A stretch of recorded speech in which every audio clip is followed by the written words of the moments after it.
Glad if you took a seat.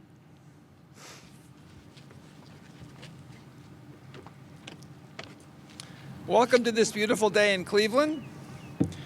Welcome to the Diploma ceremony for the class of 2021 graduates of Case Western Reserve University School of Medicine. Today, we celebrate a remarkable milestone, the day you graduate from this school and begin the next phase and effort in your career as healers. Today's ceremony is a hybrid one. You'll notice that 145 of your graduating classmates are here with us, and the rest are participating remotely from home. We've come a long, long way from where we were a year ago at this time, in the early stages of the pandemic, which has affected all of us every day. Last year, this ceremony was entirely remote. Since then, we've discovered a lot about SARS-CoV-2, as have all of you. We've developed effective vaccines in record time, and many of us would not be here if not for that remarkable biomedical progress and the care that you have learned to give to all of your patients. Each of you experienced a remarkably different fourth year than we might have anticipated when you joined us 4 years ago. Most of you attended classes, if you were taking them remotely, learned from others through faces on monitors, through masks. You worked in laboratory shifts. If you spent some time in the laboratory, you always wore a mask in the hospital, something you'll probably continue to do. You cared for your patients and volunteered in the community in remarkable ways. And you helped us through what seemed like endless changes of perspective, approaches, care, and learning, as you saw the entire medical community learned with you about the CORS virus. You've been a very special class indeed for all of us, and I'm sure that it will be with you for your entire career. I'm just old enough to have been in your shoes when I started my career, when the HIV epidemic was just beginning and yet not diagnosed, and it took a decade for us to figure out what we have in a year with COVID. So today, I'd like to congratulate the 202 students who are here with us totally. 162 of you have completed the university program with its innovative Western Reserve II curriculum, built on the pillars of scholarship, clinical mastery, population health, sciences, leadership, civic professionalism, and collaboration with others of your students. We graduate 6 students from our revered medical science training program, our MD-PhD program, one of the first established in the country. It's been federally funded for over 40 years. In addition to experiencing our unique medical curriculum, those of us in the MD-PhD program also completed their basic science and translational work and completed their PhD before today. We also graduate 3 students who will also receive the DMD in oral and maxillofacial surgery. Quite remarkable accomplishments for all of you. And finally, we graduate 31 students from the Cleveland Clinic Lerner College of Medicine, the college track that combines innovative problem-based education with emphasis on scientific research in a unique 5-year program designed to develop the clinical research physicians of tomorrow. In all programs, this year's class has attained intellectual mastery of our curriculum, as well as internalized the core professionalism values and humanistic values of our profession. Think how far each of you has come. Today, each of you go forward as our ambassadors to some of the finest residency programs in the country. To our graduates, this ceremony marks the end of your life as a layperson and the beginning of your life as a physician. This long-awaited, richly deserved celebration also confers you with substantial professional responsibilities. I now ask the candidates for the MD degree here at Case Western Reserve University School of Medicine and at home to stand. Ladies and gentlemen, up please. Thank you. And to all of your colleagues who are physicians across the country at your residency programs and your future patients, I present to you the class of 2021, Case Western Reserve University School of Medicine, and to our physician graduates, I welcome you to the Society of Healers of Humankind. Please join me in a round of applause for our graduates.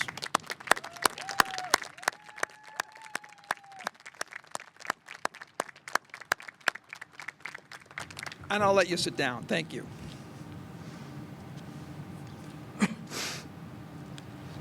It goes without saying that all of you that have reached this point of the class of 2021 did not come by yourself. The love and support of your families, your friends, has sustained and nourished you, helped you along in those difficult moments, of which there have obviously been many, and they will continue to be essential in your future career as physicians. Please take a moment to congratulate and thank your parents, your grandparents, spouses, children, and others who've gotten you to this point. Thank you again to all of them.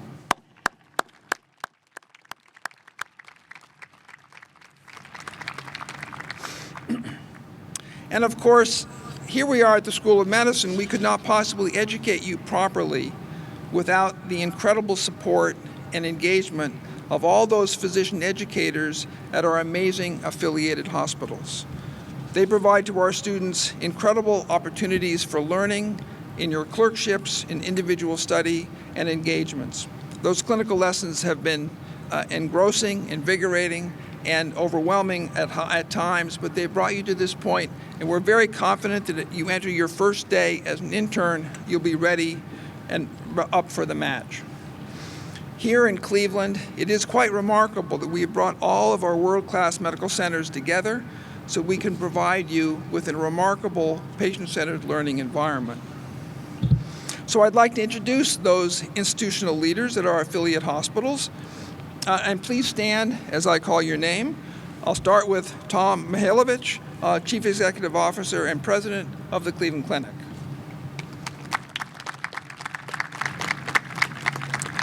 Dr. Christine Schmatzer, Chief of the Division of Clinical Pathology at University Hospitals. Dr. Brian Schmolik, Chief of Staff and Chief Medical Officer of the VA Northeast Ohio Healthcare. And Dr. Bernie Boulanger, Executive Vice President and Chief Clinical Officer at Metro Health.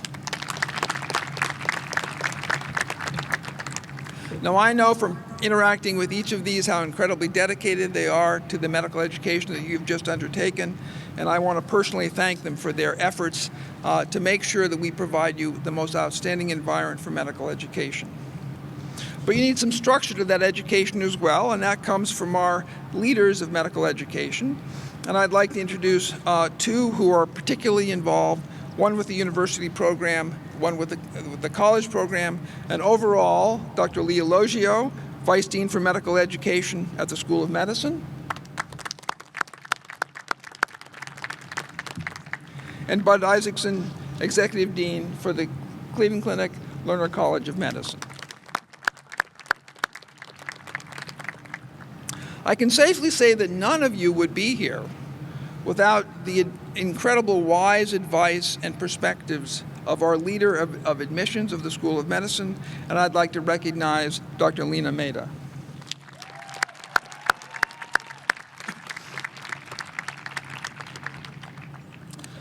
Our curriculum leaders are Amy Wilson-Delfoss, Associate Dean for Curriculum,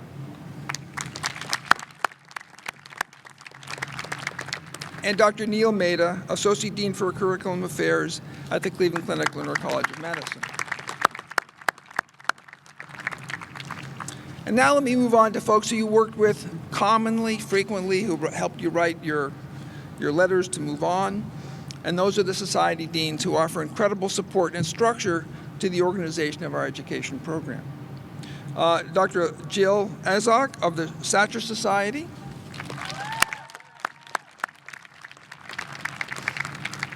Dr. Marjorie Greenfield of the Geiger Society. Dr. Todd Otteson of the Blackwell and McKinley Society. Dr. Margaret Larkins Pettigrew of the Robbins Society. Dr. Steve Riccinati of the Warren Society, and also Dr. Christine Warren, Associate Dean for Admissions of the Lerner College of Medicine program. Yesterday, we celebrated with you virtually as students and faculty special awards from the School of Medicine. And today I would just like to recognize some of our faculty who were recipients of the Kaiser Permanente Award for Excellence in Teaching, an award that was really organized, developed, and voted on by all of you. Please stand as I call your name. Dr. Lisa Navacruz.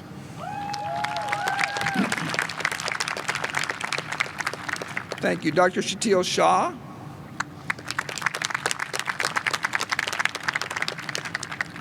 Dr. Eric Udelovich Bloom-Rosen.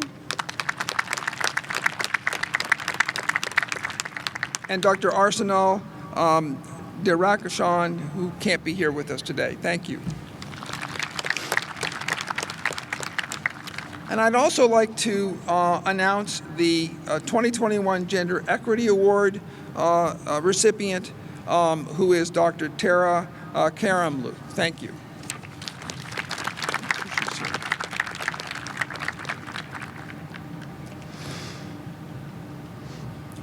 You are here today because of these educational leaders have created an environment that let you excel and accomplish all of the possible efforts that we've brought to you in a pretty rigorous environment. Our student collaborative faculty across our partner institutions work incredibly well together. They think more about you probably in their interactions than they do about their interactions in other settings across our hospitals. Our faculty are the heart of our school, and I would very much appreciate if I could ask you all to applaud the collective faculty of our School of Medicine.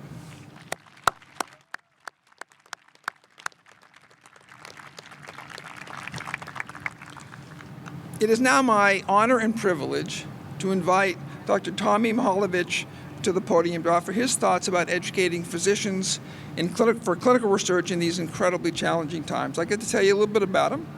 Dr. Maholovic is a graduate of the University of Zagreb Medical School in Croatia and trained in cardiac surgery first at the University of Zurich in Switzerland before his residencies at Brigham's and Women's Hospital and Boston Children's Hospital in Boston. He has performed more than 3,000 operations, and his academic achievements are remarkable, with over 130 publications, book chapters on minimally and robotic invasive surgery, and a patent for a novel system for minimally invasive cardiac surgery. Dr. Maholovic came to the Cleveland Clinic in 2004 and later became Chief of Staff and Chairman of the Heart and Vascular Institute at the Cleveland Clinic, Abu Dhabi, where he launched the most advanced cardiovascular program in the Middle East. In 2015, he was named CEO of the Cleveland Clinic, Abu Dhabi, and oversaw the opening of its new 365-bed hospital and clinic. Under his leadership, the hospital expanded its treatment capabilities and established a reputation for international excellence. In January of 2018, Dr. Maholovic was appointed President and CEO of the Cleveland Clinic and now oversees a remarkable health system that with tens of thousands of caregivers and multiple facilities in Ohio, Florida, Nevada, Canada, Abu Dhabi, and London. Ladies and gentlemen, please welcome Dr. Maholovic. Thank you. Thank you, Dean Gerson, and congratulations to the class of 2021. It is very rewarding to see you all on this special day, because not such a long time ago, I guess all of us were wondering how this particular occasion will take place. Now, the fact that we're all here, the safe return to what we would like to call a normal life, we have to thank to science and medicine. As budding clinicians, you may feel conflicted about these times. Your final year of study promised to be the most engaging, but the trials of this pandemic must have disrupted many, many plans. It has been hard on both you and your loved ones who support you this afternoon from a distance. Yet, adversity often charts a path to wisdom. And today's wisdom is knowing that you made the right choice for your future. At some point in your lives, you heard a calling that told you to apply your gifts in medicine. You believed in sharing them towards a purpose greater than yourselves. And this persistent virus reminded all of us why that is important. That same call to serve and alleviate human suffering now echoes loudly within your hearts.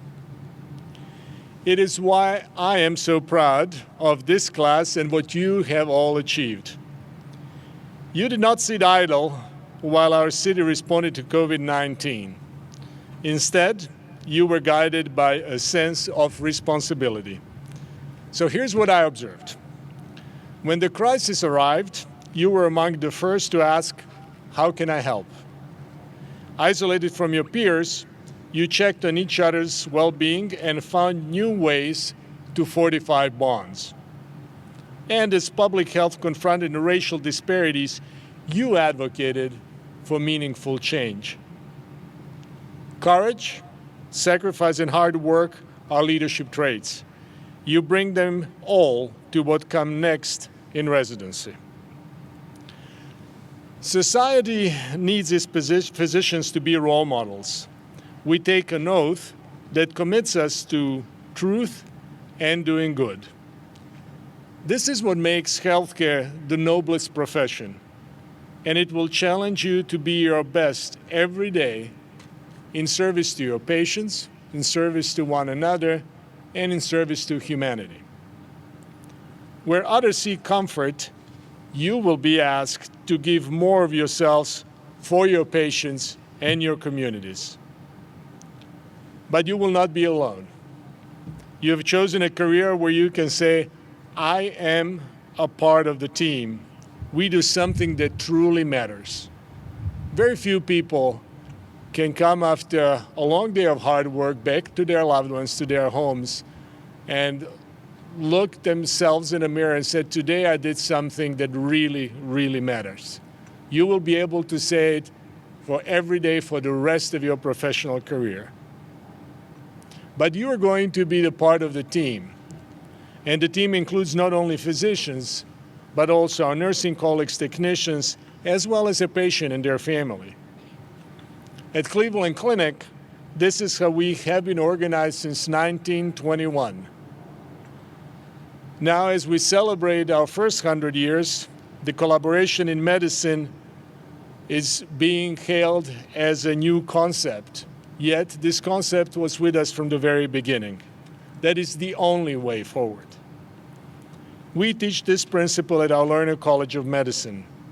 It is a partnership with our colleagues at Case Western Reserve University, because together we shaped a curriculum that is the first of its kind, one that nurtures individual growth within the concept of a team.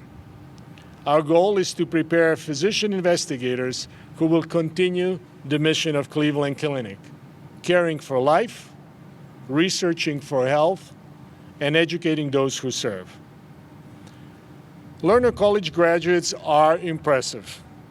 We see your compassion for patients in the community, and it shows in how you treat others. You are motivated to make a difference, to innovate and find cures. All of you will face some of the same challenges that we have faced since the time of Hippocrates. You will also encounter problems that are unique to your generation and that only you can solve.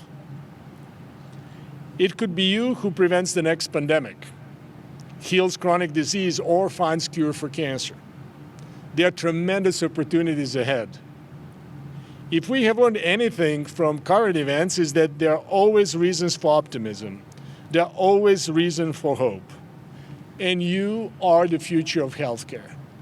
And I can tell you without any doubt that this is the best time to be in healthcare ever in history.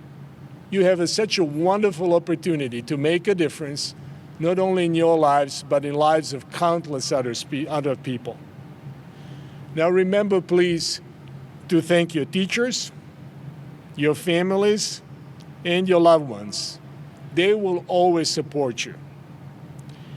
And one day, when you're going to be a bit more remote from this ceremony, if there is one habit to take away from you, is this one. Please take 5 minutes of your time a day and just call someone who mattered in your life and thank them. Your teachers, your mentors, your mothers, fathers, brothers, good friends. It will mean the world for them, and over time it will mean a world for you. Now you today are about to receive a recognition for the finest medical education that is second to none in your field. My congratulations on your graduation from this great school. I wish you all the best for years to come. Congratulations.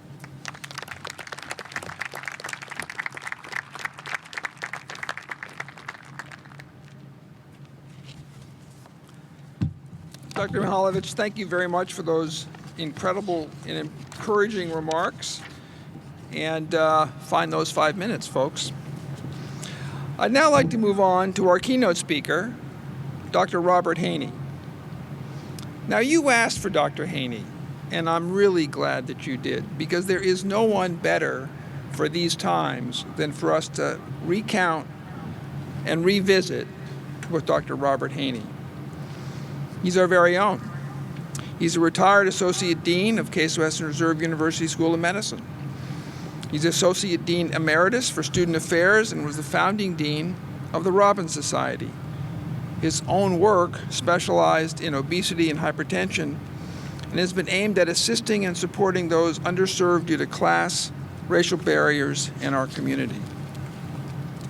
A scientist with 2 doctorates, Dr. Haney still advises students serving as the founding head of several civic programs. He really understands how to link medicine, science, and community in a way that we should all be grateful for and observe. Beyond his medical work, Dr. Haney's passion for education has resulted in unprecedented opportunities for minority students in the Cleveland area. The Robert L. Haney Scholarship, designated to aid a diverse group of students enrolled in the School of Medicine, is yet another aspect of Dr. Haney's continued commitment to medicine, education, and to eliminating barriers to both. Dr. Haney earned his bachelor's degree at the University of Cincinnati, and his MD and PhD here at Case Western. As a PhD student, he was surprised by the contrast between the population right here in the university and our nearby stone's throw away surrounding neighborhoods. Continually dismayed by this, as he continued his career in the medical school and eventually as staff and faculty, Dr. Haney wanted to make a difference in those underserved communities. He founded the Robbins Bridge program to connect students from the Cleveland Metro Health District to University's School of Medicine. Wanting to see more students of color and Cleveland residents represented in our undergraduate and professional levels of the university, Dr. Haney continues to work with John Hay High School on the Board of Trustees and with the Cleveland School of Science and Medicine. In partnership with the Joan E. Edwards Charitable Foundation on their Health Professions Pipeline program, he created a direct avenue from students from John Hay to our School of Medicine.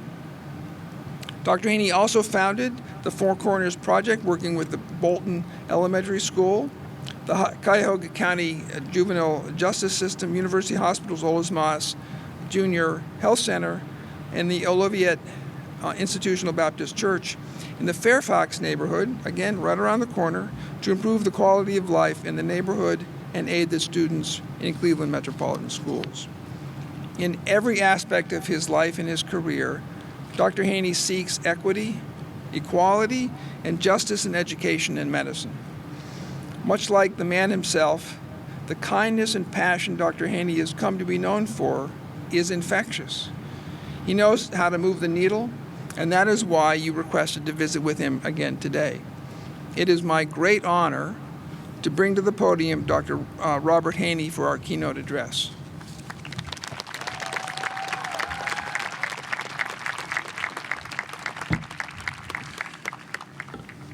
Thanks, Dean Gerson, for that very humble introduction. Thanks, Vice Dean Logio, for giving me the call to say that the students wanted me to give this commencement address. To faculty, our society deans, my colleagues, to staff, to people like Kent Smith, who's the reason I'm here at the medical school.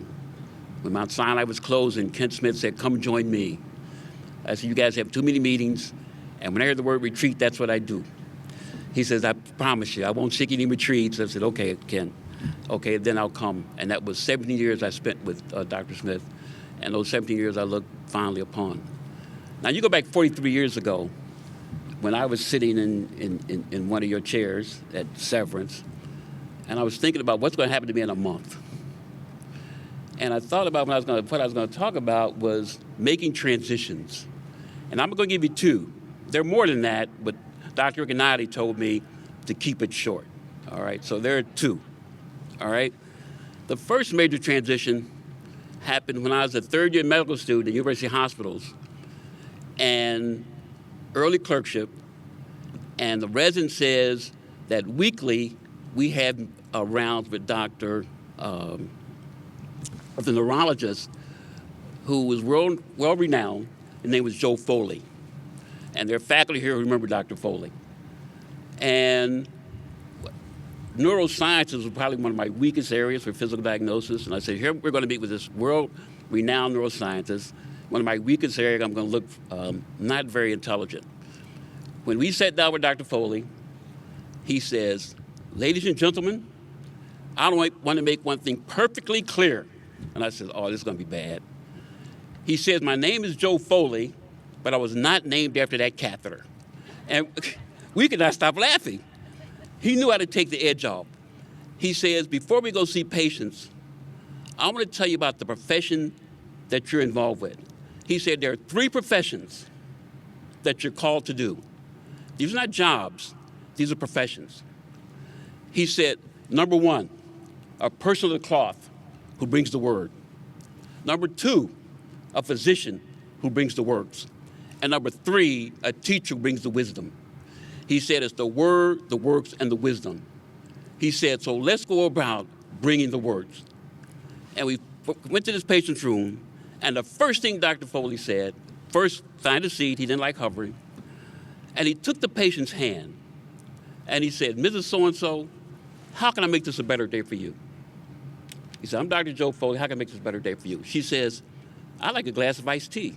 Dr. Foley goes out to the nurse's station, and out of nowhere, a glass of iced tea materializes, walks in, and the patient says, "Golly, I never had a doctor, one, ask me how to make this a better day and bring me a glass of iced tea." She said, "Dr. Foley, how can I make this a better day for you?" He turns to us and says, "Can our colleagues," now I'm a colleague of Joe Foley, so my neuroscience is even getting better. He says, "Can myself and my colleagues do a history and physical?" She says, "Absolutely." From that point on, Bob Haney says, that's what I'm going to do. This is a calling. I'm called to do that. You fast forward that to a month from where you are, and I walked on the service as a new PGY1, and I'm getting settled, and a nurse comes up to me, and she says, "Are you Dr. Haney?" I said, "Yes, ma'am. That's me, Dr. Haney." She says, "You got 2 admissions come from the emergency room." I said, "Oh, 2 what?" "You got 2 admissions. And we have a patient, a 78-year-old gentleman who has acute myelomonocytic leukemia, who's undergone induction chemotherapy. He's on carbamazepine, gentamicin, and cefazolin. He spiked to 103. His blood pressure is 60 pout. Come with me." I couldn't move. I said, "That man's sick." From that point on, I forgot what Dr. Foley said, and the only thing I wanted to do was get the work done. Instead of doing the work, I wanted to get the work done. And that's how I transitioned during those years in medical, in its residency. I lost that premise. I lost that one thing he told me for lessons learned, and I had lessons forgot. So when I was a senior resident, and I was the admitting resident, and I had to go throughout the hospital, anybody admit on medicine, no matter what floor, and evaluate them, I was about just getting the work done, not doing the work of medicine. And what changed? There was a PGY2 named Dr. Claiborne Johnson. Dr. Johnson, I went up to see, I go see the each resident, admissions, et cetera. And I said, okay, Claiborne, what do you have? I had my little sheet. He said, Bob, come with me. I said, Claiborne, just tell me what you got so I can see the patient and move on. He takes me to the end of the hallway and looks out. This is like 6 o'clock in the evening. He says, Haney, look at that sunset. I said, Claiborne, I'm getting very upset. I've got beeper madness. Everybody's looking for me, and you talking about look at the sunset. I said, okay, I see it. So what about it? He says, you know what we're here to do?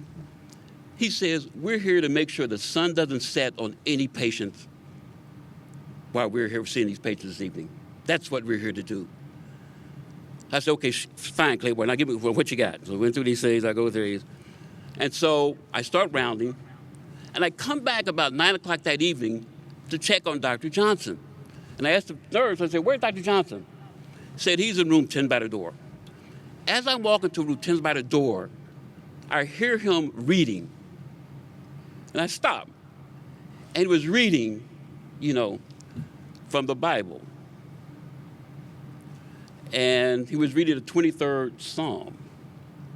And I sit there and listen to what he was saying. He said, the Lord is my shepherd. I shall not want. He makes me lie down in green pastures. I'm thinking, what is going on? I walk into the room. There's this elderly lady, end-stage COPD, lung cancer, with a venti mask on, hyperventilating. And she says, don't let him leave, doctor. Don't let him leave. I said, what do you mean? She says, I don't want to die by myself. I'm afraid. So Claiborne looks at, I said, Claiborne, give me your pager. I took Claiborne's pager, put it on with those 3 other ones I had. I said, Claiborne, you stay with this patient as long as this patient needs you to be with them. She said, you would do that, doctor? I said, yes, ma'am. You would do that. We would do that. So I walked away saying, what happened to me? I mean, Claiborne's doing what Dr. Foley said. How can he make this a better day for the patient? Haney was saying, how can I get the work done?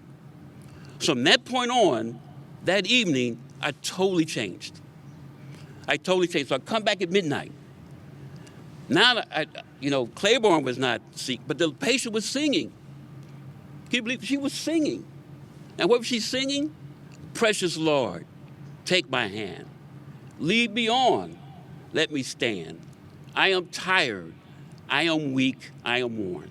Through the storm, through the night, lead me on to the light. Precious Lord, take my hand and lead me home. And breathing comfortably. And Claiborne was just sitting there.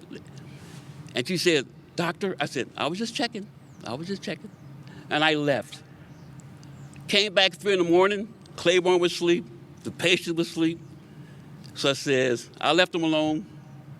Before morning report, I stopped up to see her, and she's now hyperventilating. And she says, doctor, what's your name? I said, I'm Dr. Haney. She said, can I take your hand, Dr. Haney? I said, yes, ma'am. She says, thank you for what you did for me last night with that other young doctor. God bless you, young man. And I left. When I went down to morning report, Dr. Victor Birdie's, and I was presenting all the cases, Dr. Birdie said, Bob, you saw all the patients? He said, did anybody else work last night?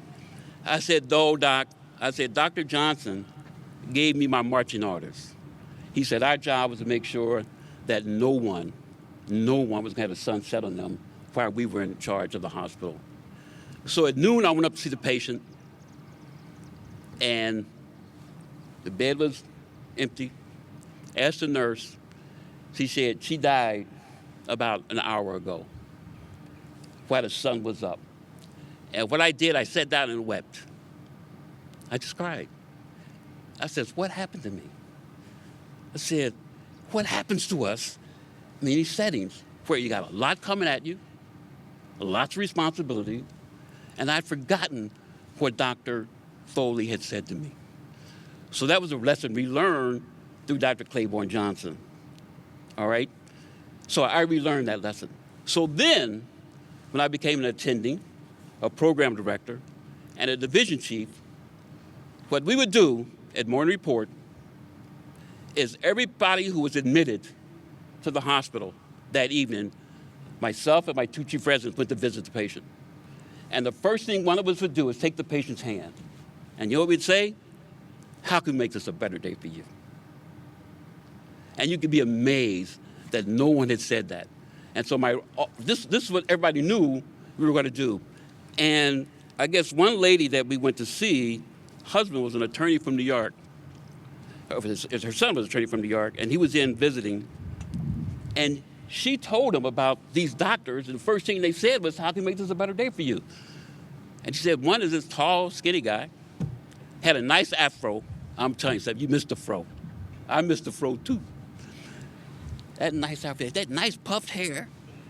And she said, I want to talk to him. So my secretary says, there's a Mr. So-and-so whose mother's in the hospital. I'm thinking, oh boy, it's going to be complaints. So I said, okay. Says, let me talk to him. He says, you're Dr. Haney? I said, yes, sir. He says, my mom, came back to Cleveland, lived in Florida when she got sick.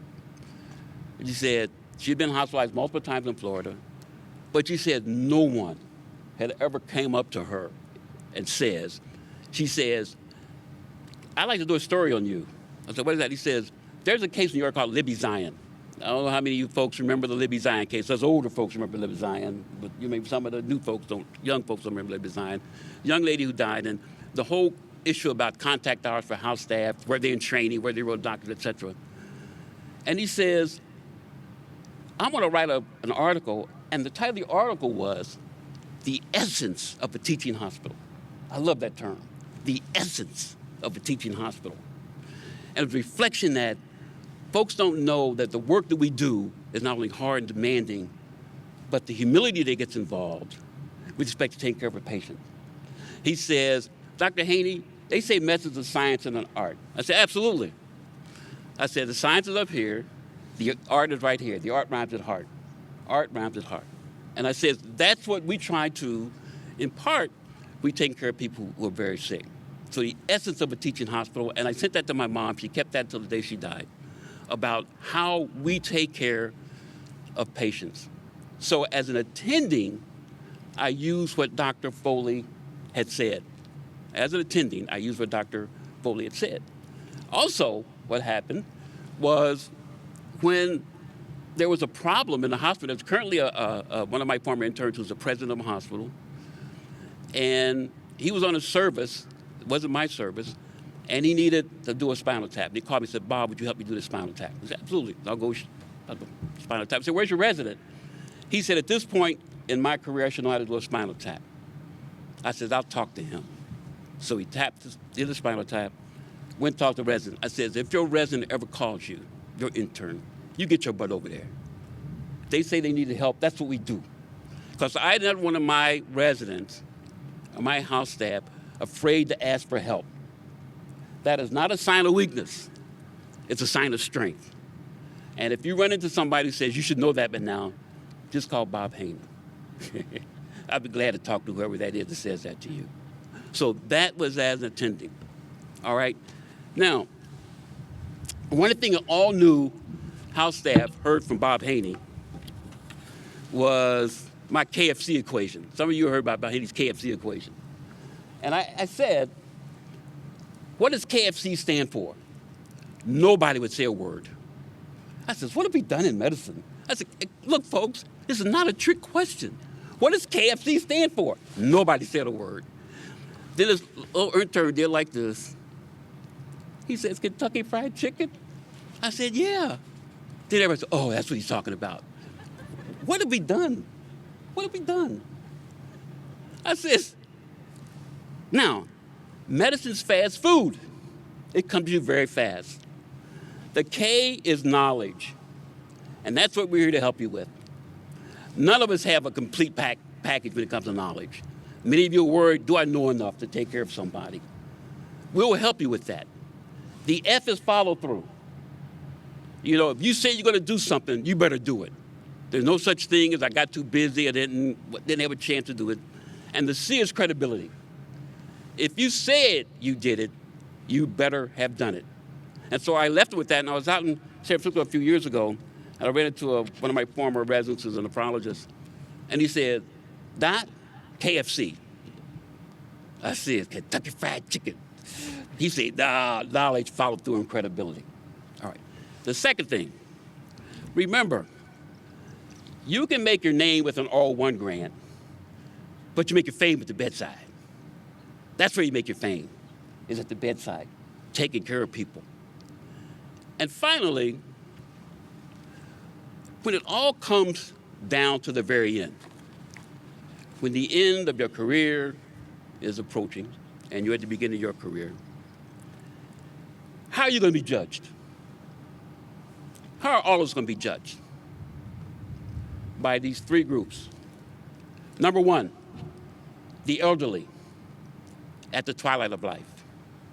The patient who says, "Please leave this doctor in here because I don't want to die at night," and was able to pass away at noon. Number two, the children at the dawn of life. They're just getting started, and that's all of our responsibilities. And number three, those in the shadows of life, the disadvantaged. Those in the shadows of life, the disadvantaged. That's how we're all going to be judged. And I will end that with the final thing I want you to remember is you walk into a patient's room, the thing I want you to say is, how can I make this a better day for you? Thank you.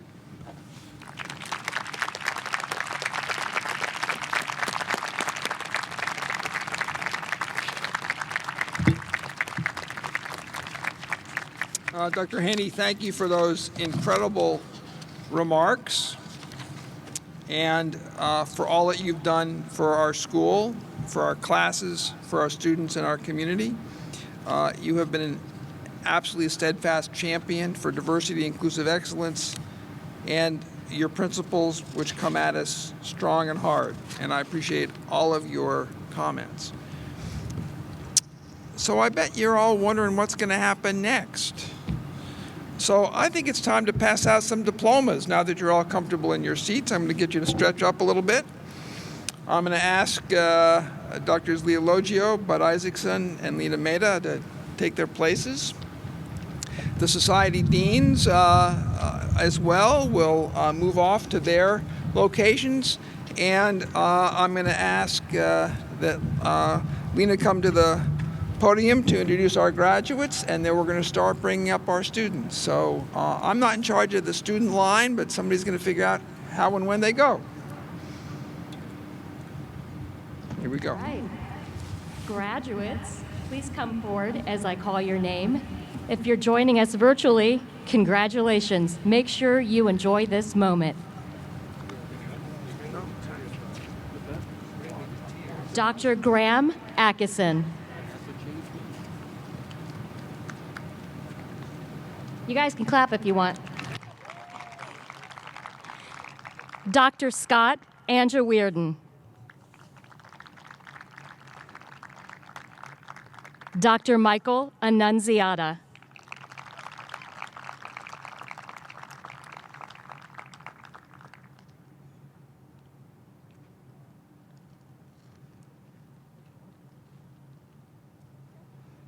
Dr. Vaishnavi Aryapati.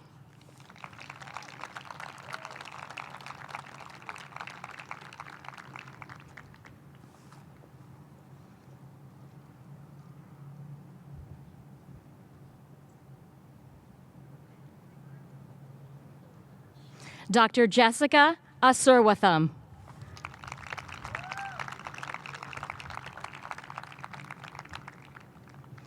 Dr. Awani Asuru.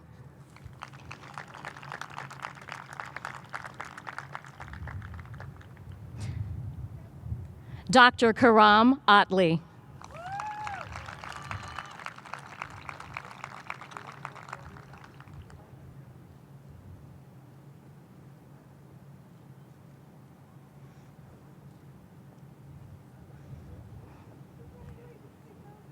Dr. Michael Avery.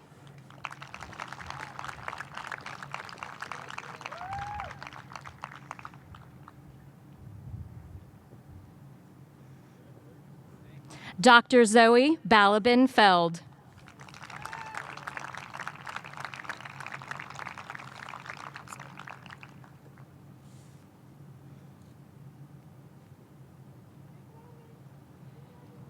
Dr. Paola Barrios Martinez.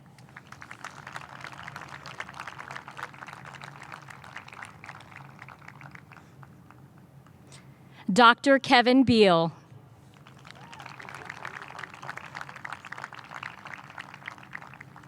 Dr. Graham Butler.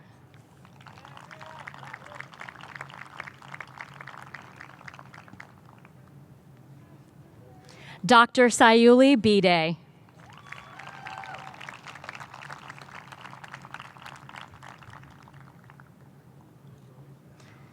Dr. Nicholas Bowie.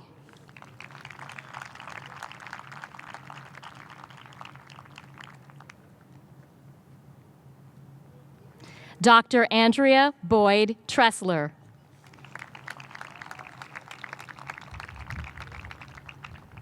Dr. Meredith Bradley.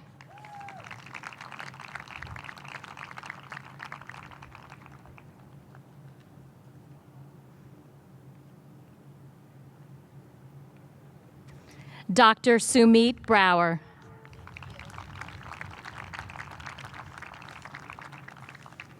Dr. Brenna Brown. Dr. Bethany Bruno.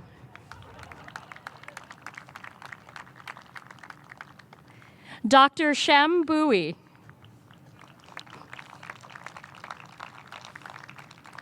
Dr. Taylor Bullock.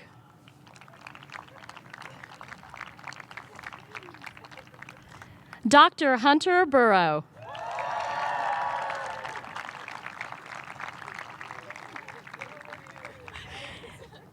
Dr. Ida Tai.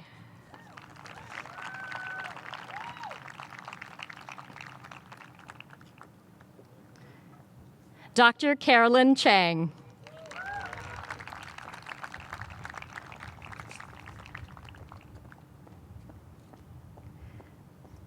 Dr. Andrew Chen.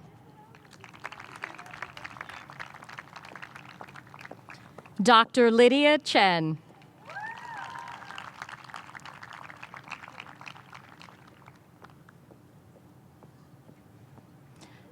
Dr. Elizabeth Cho.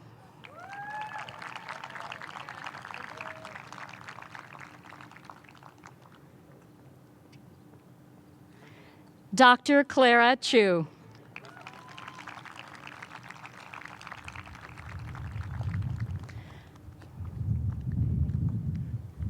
Dr. Joshua Coffey.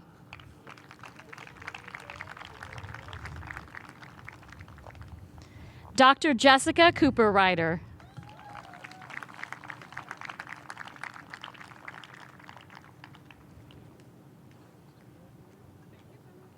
Dr. Michelle Crow.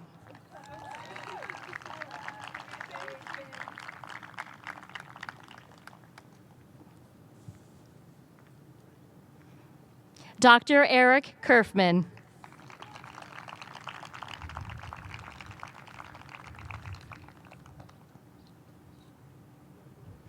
Dr. Lynn Daboul.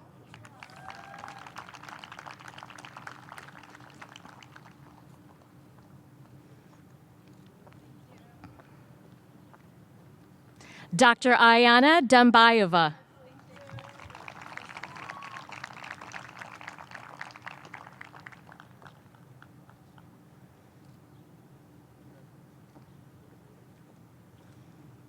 Dr. Christina Darren.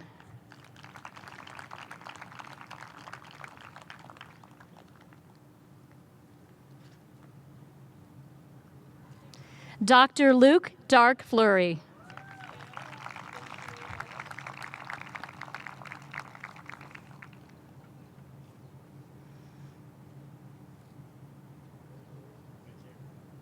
Dr. Katia De Silva.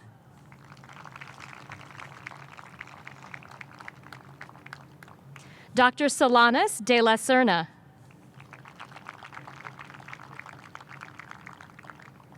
Dr. Sarang Deshpande.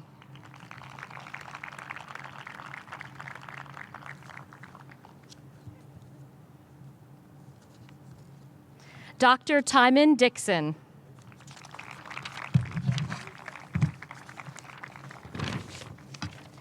Dr. Perry DiNardo.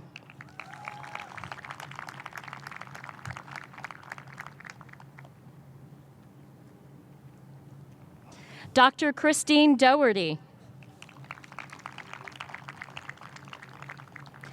Dr. Ann Drake.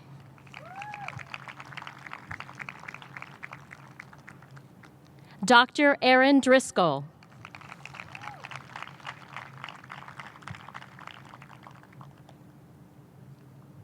Dr. Aaron Dunn.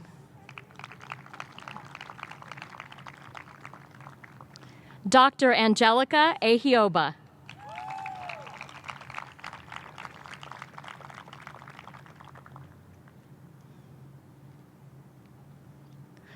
Dr. Nima Asan.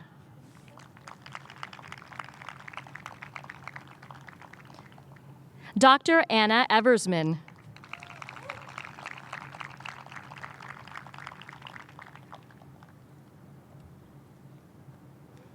Dr. Nicole Franklin.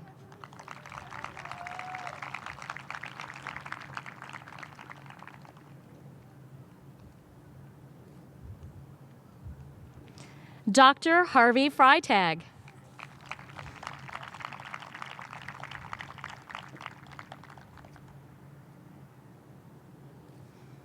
Dr. Michael Gaudiani.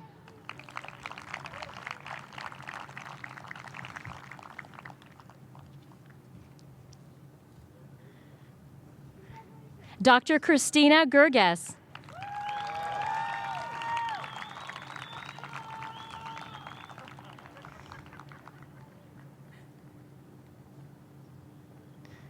Dr. Benita Glamour.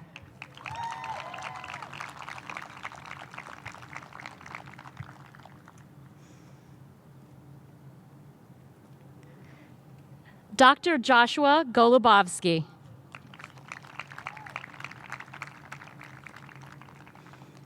Dr. Abby Gross.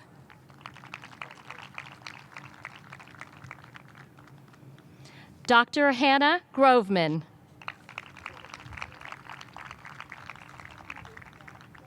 Dr. Manasa Gurumurthy.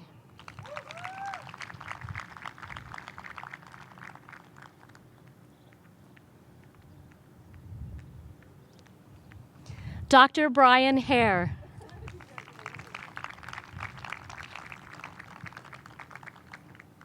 Dr. Andrew Halterman.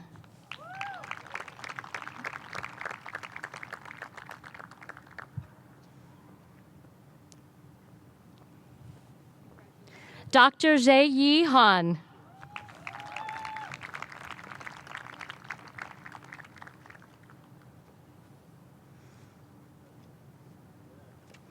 Dr. Alexander Howison.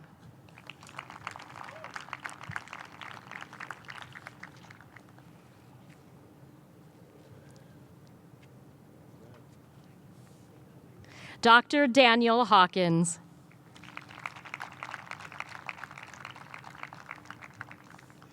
Dr. William Heersink.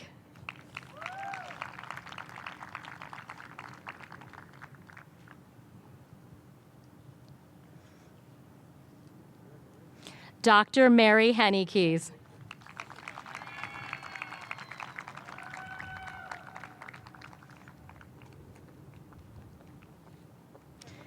Dr. Samuel Hertz.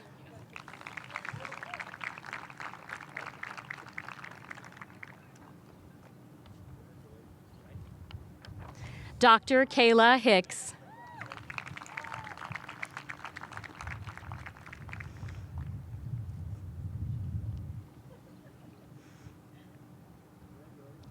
Dr. Vivian Ho.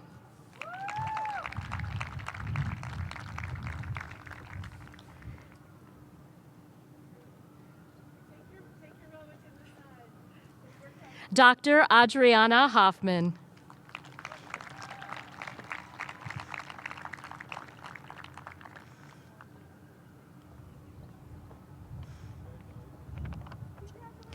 Dr. Balin Hogue.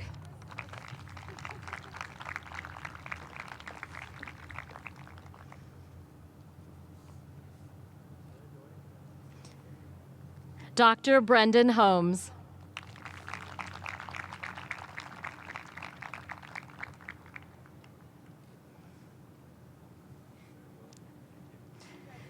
Dr. Stephen Ung.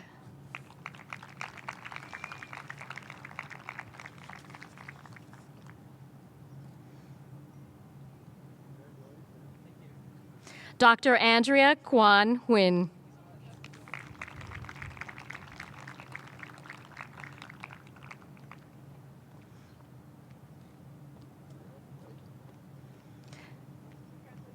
Dr. Jonathan He.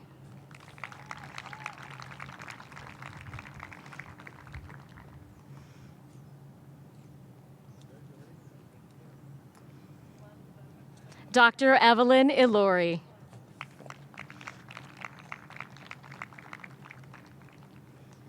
Dr. Michael Janzinski.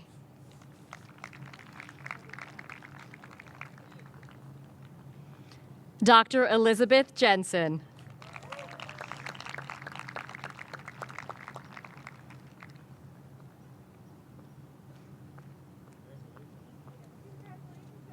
Dr. Michael Jang.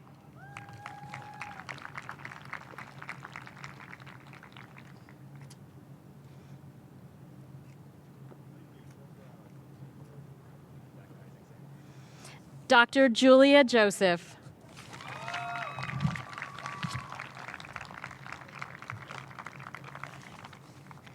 Dr. Yi-Wei Rose Kang.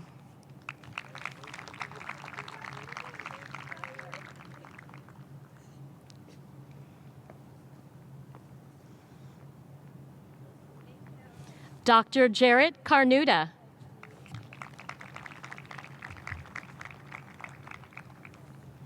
Dr. Layla Kitabi.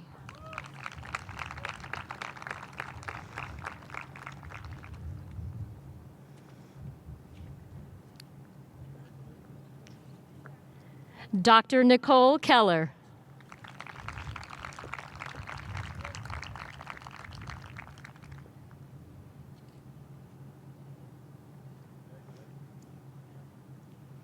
Dr. Elena Kelly.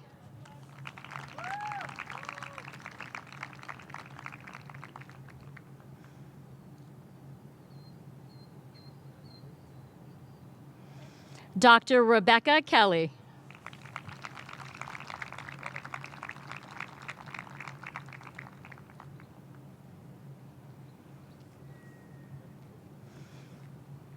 Dr. Hamad Khan.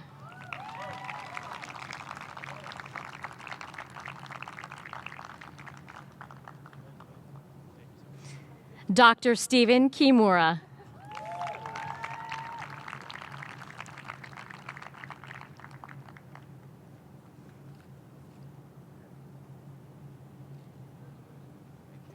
Dr. Conrad Knusel.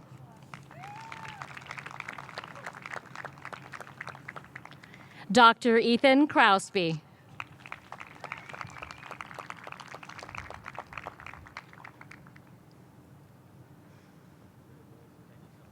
Dr. Tyler Kristoff.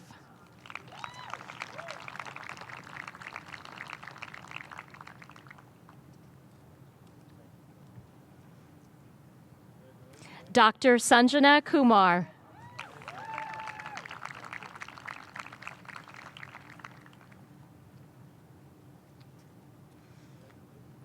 Dr. Tiffany Q.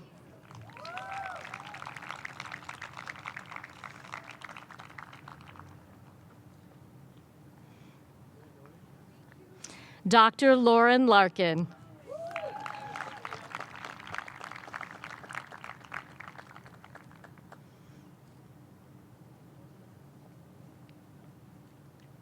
Dr. Corinne Lavasser.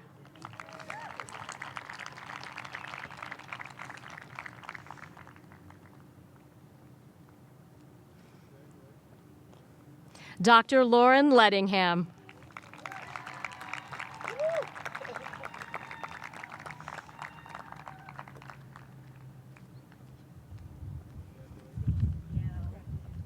Dr. Carol Lee.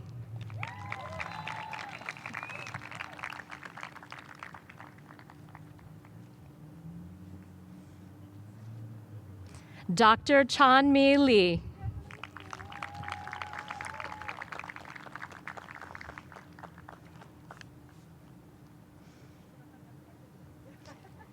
Dr. Joan Lee.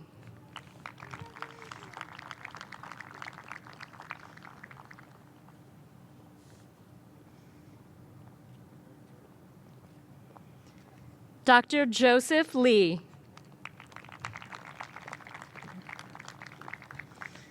Dr. Michelle Lee.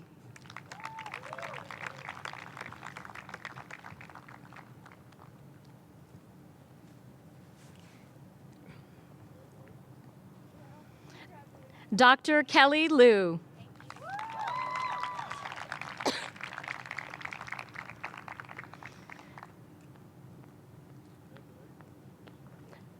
Dr. Daniel Lee.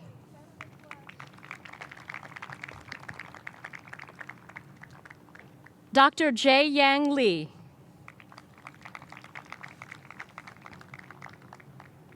Dr. Joy Lee.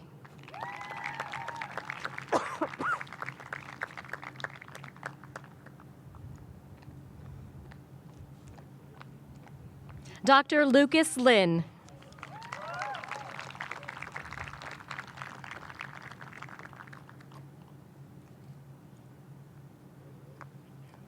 Dr. Derek Loneman.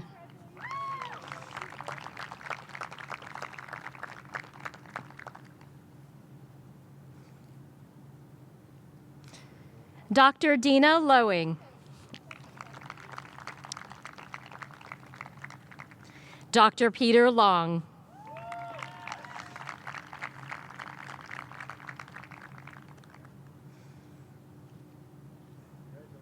Dr. Gordon McDougall.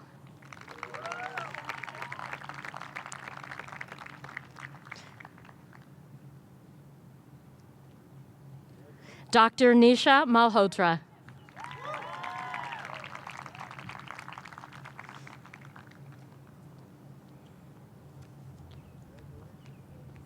Dr. Patrick Malloy.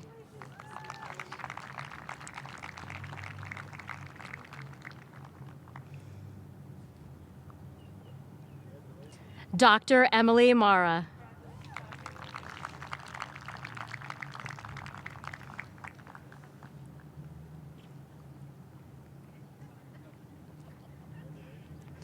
Dr. Nicole Martin.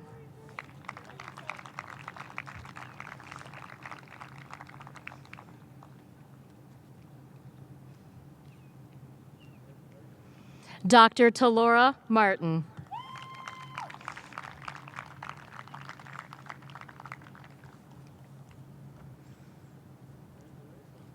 Dr. Francis May.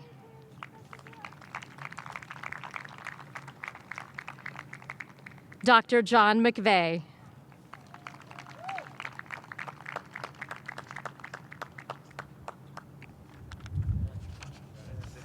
Dr. Shadi Mehrabi.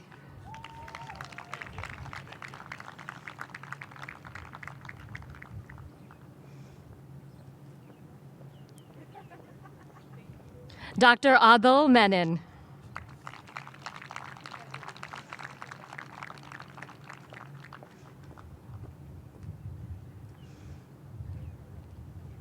Dr. Bethel Mieso.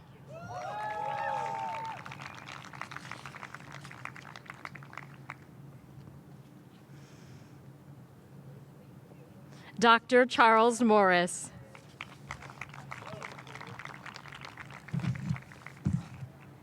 Dr. Daniel Musa.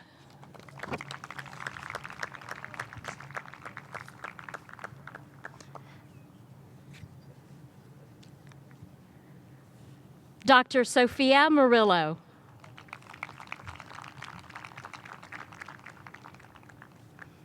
Dr. Daniel Murphy.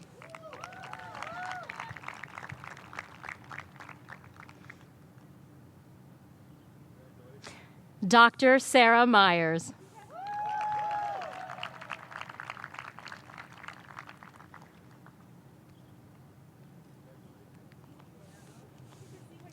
Dr. Wafa Nabi.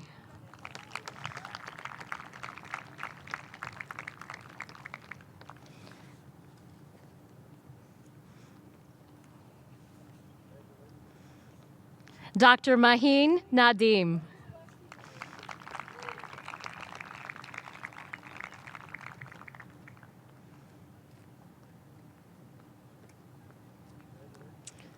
Dr. Brian Nalitz.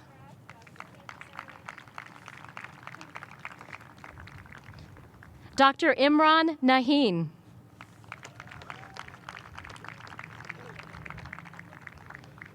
Dr. Rod Nault.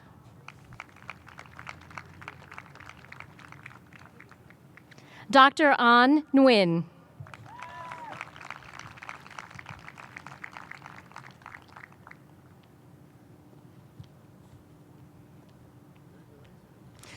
Dr. Ann Ning. Dr. Mark Nizza.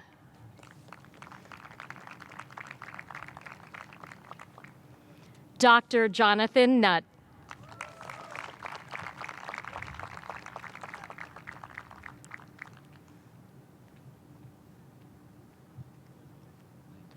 Dr. Khalide Adetoyenbo.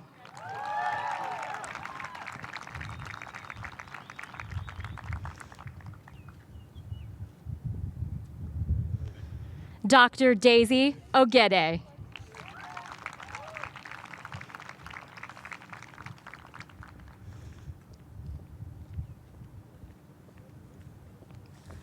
Dr. Mark Olhausen.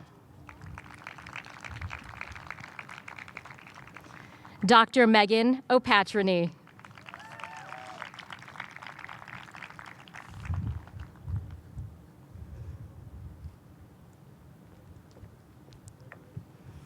Dr. Lynn Orfali.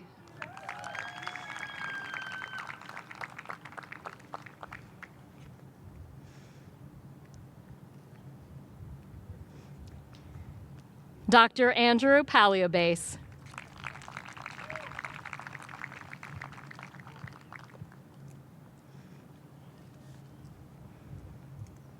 Dr. Joshua Park. Dr. Selena Pasadin. Dr. Anuj Patel. Dr. Juan Perez.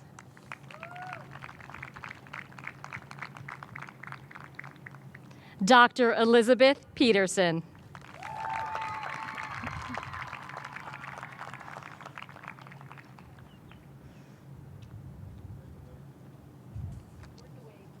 Dr. Ruchika Poduri.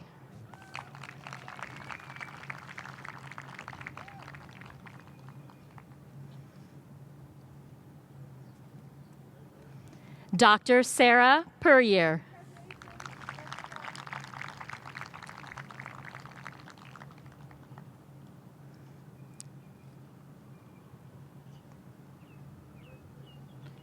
Dr. George Chow Wan.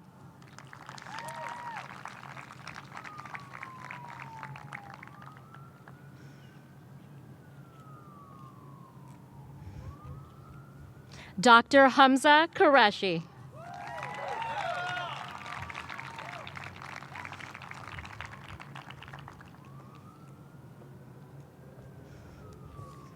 Dr. Anna Kwan.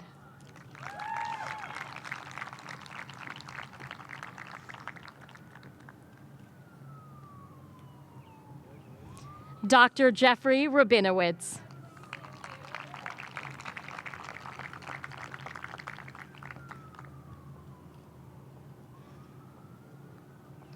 Dr. Nathan Radakovic.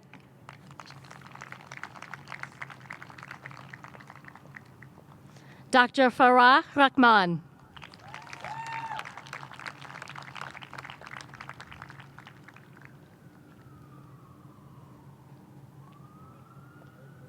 Dr. Akash Rajaratnam.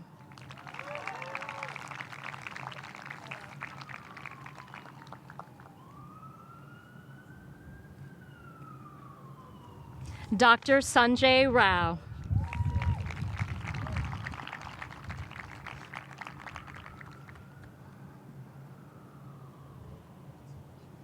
Dr. Chandruganesh Rasendran.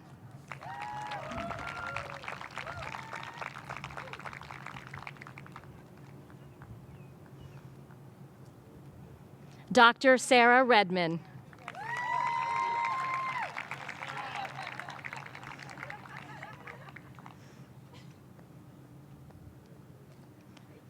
Dr. David Ritzenthaler.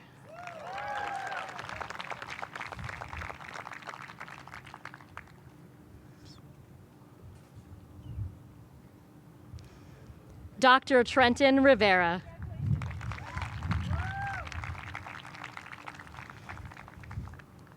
Dr. Marla Rodriguez Vasquez.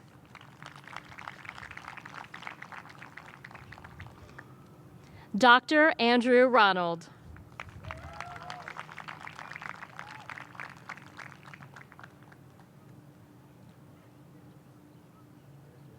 Dr. Emily Rose.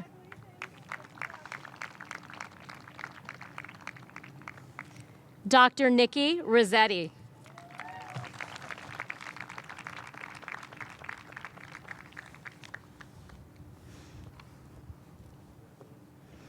Dr. Mohammed Ruabi.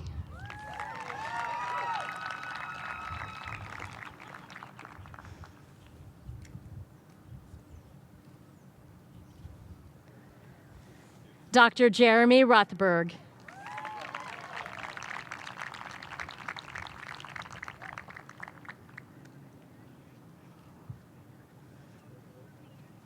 Dr. Gauri Sadananda.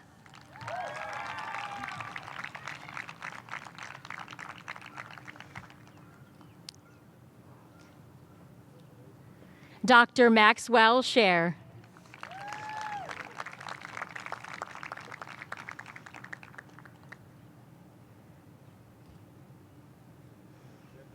Dr. Andrea Schlosser.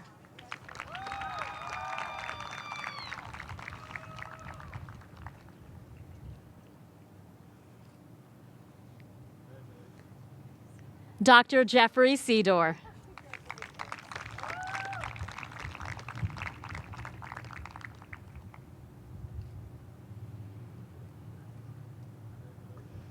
Dr. Nicole Seafried.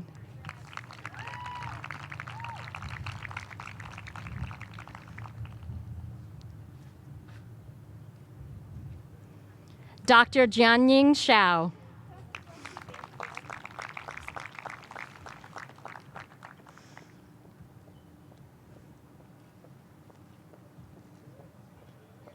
Dr. Rena Sheth.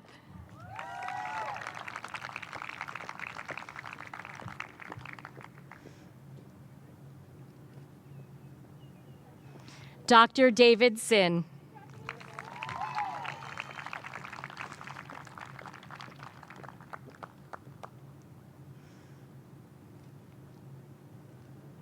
Dr. Sidra Speaker.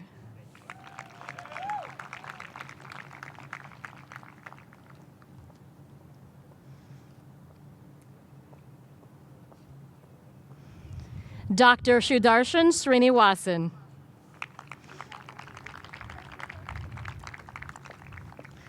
Dr. Erica Stevens.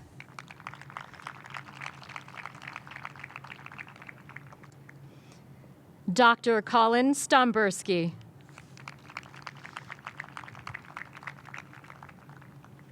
Dr. Johnny Sue.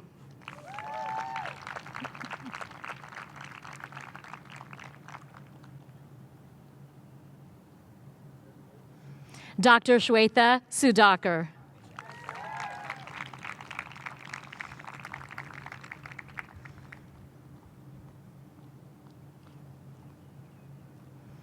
Dr. Lillian Sun.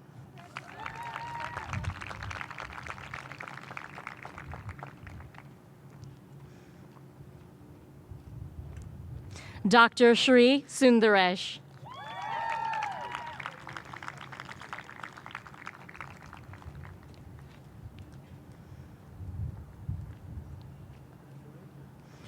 Dr. Karen Sunshine.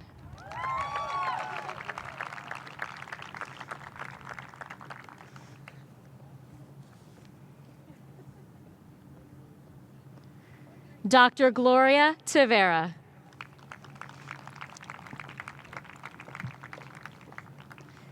Dr. Sarah Taylor.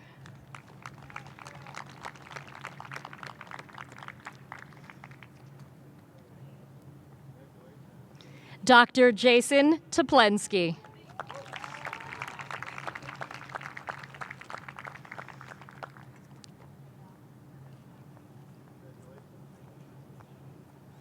Dr. Jonah Thomas.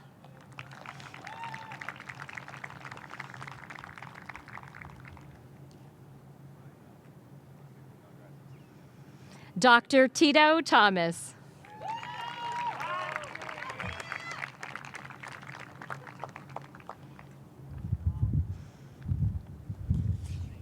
Dr. Charit Tipperetti.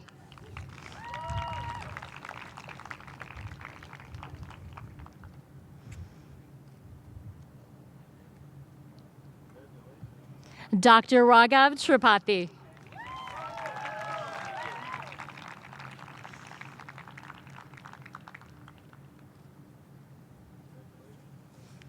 Dr. Stephen Trudeau.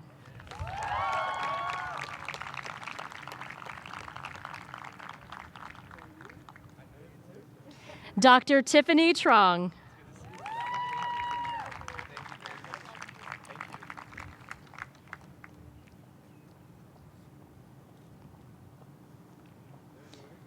Dr. Alice Zhang.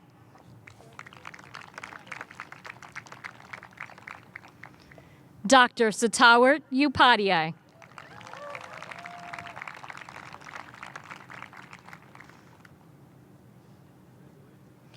Dr. Angie Wan.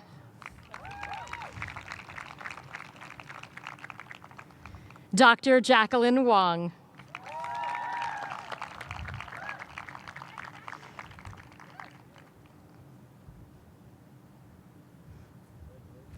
Dr. Jeanette Watt.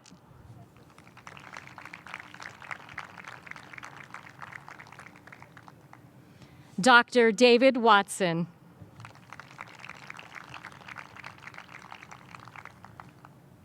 Dr. Kimberly Wu.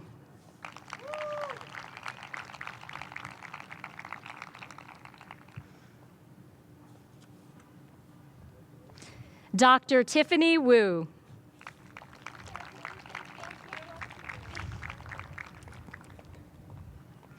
Dr. Jonathan Wyrick.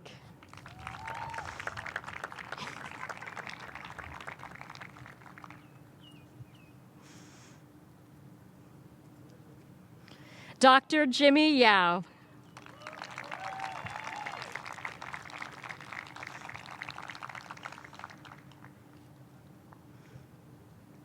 Dr. Hana Yokoi.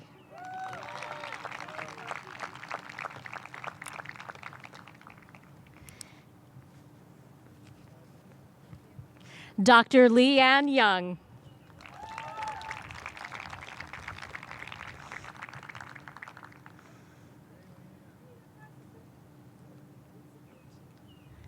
Dr. Renato Upari.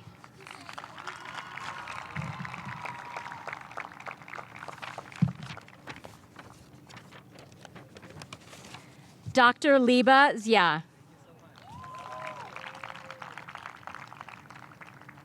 I'm missing a name.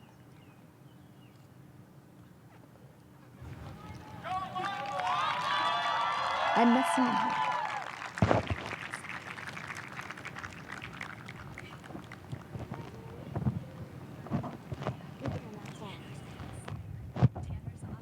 I don't have it on my list.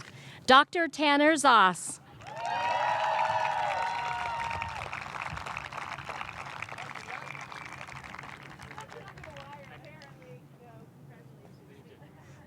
Just wanted you to work for it.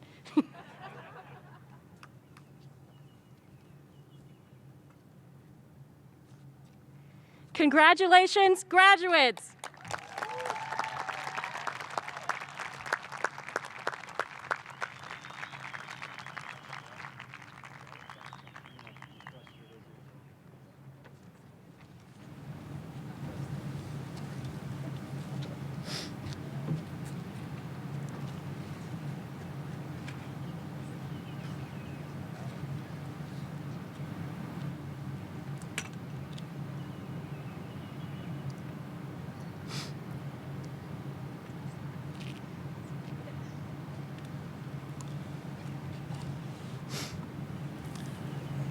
Now, as is our tradition throughout the medical profession, and before we can officially make sure that we can call you all, us all, doctors, Dr. Stephen Riccinati will lead us in the recitation of the Hippocratic Oath, which is also on your program.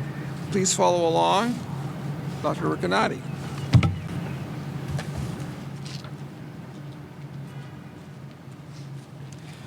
Thank you, Dean Gerson. At matriculation, all students from the Case Western Reserve University School of Medicine work together to craft their own oath of medical professionalism. The recitation of that oath at the White Coat ceremony marked your formal entrance into the study of medicine. Today, you have earned the right to recite the Hippocratic Oath, which formally marks your entrance into the profession of medicine. May I ask the graduating students to stand? I would also invite all physicians in the audience to stand and affirm their oath with the graduating class. I will get you started. As a member of the medical profession, I solemnly pledge to dedicate my life to the service of humanity. The health and well-being of my patient will be my first consideration. I will respect the autonomy and dignity of my patient. I will maintain the utmost respect for human life. I will not permit consideration of age, disease, or disability, creed, ethnic origin, gender, nationality, political affiliation, race, sexual orientation, social standing, or any of the other factors to intervene between my duty and my patient. I will respect the secrets that are confided in me even after the patient has died. I will practice my profession with conscience and dignity in accordance with good medical practice. I will foster the honor and noble traditions of the medical profession. I will give to my teachers, colleagues, and students the respect and gratitude that is their due. I will share my medical knowledge for the benefit of the patient and the advancement of healthcare. I will attend to my health, well-being, and abilities in order to provide care of the highest standard. I will not use my medical knowledge to violate human rights and civil liberties, even under threat. I make these promises solemnly, freely, and upon my honor. Congratulations, doctors.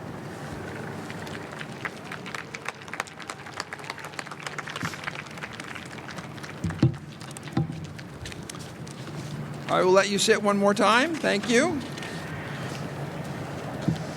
So as we reflect upon this day and what you've heard from many of us, the thousands, hundreds of celebratory congratulations that you've heard, be proud to join us, all of those on stage and all the physicians that you've met, to remove the outcome for all of mankind, to lessen the burden of illness, to follow Dr. Haney, to improve our community, to follow Dr. Maholovic in his vision to promote health worldwide, and to follow your educators who taught you compassion, empathy, and most important, how to learn.